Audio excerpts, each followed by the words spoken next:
Здравствуйте, ребята! Поздравляем вас с наступающим с Новым годом! По восточному календарю наступает год тигра.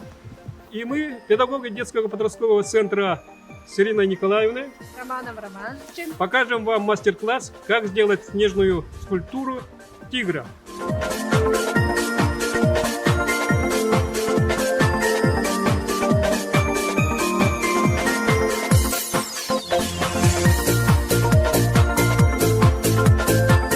Дорогие родители и дети, соблюдаем технику безопасности, тепло одеваемся, поверх шерстяной перчатки одеваем резиновую, чтобы руки не намокли и не замерзли.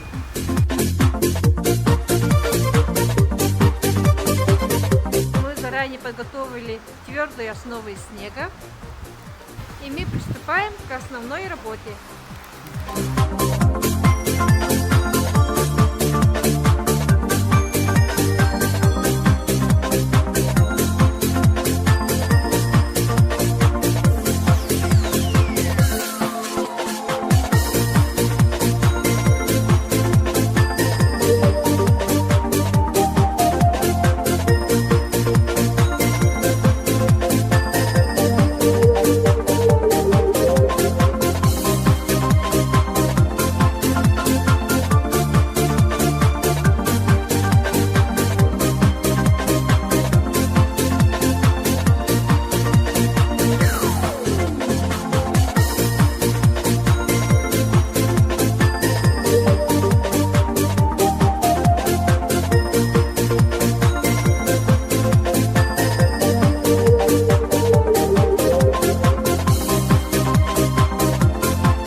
Коллектив солнечного мира поздравляет вас С праздником!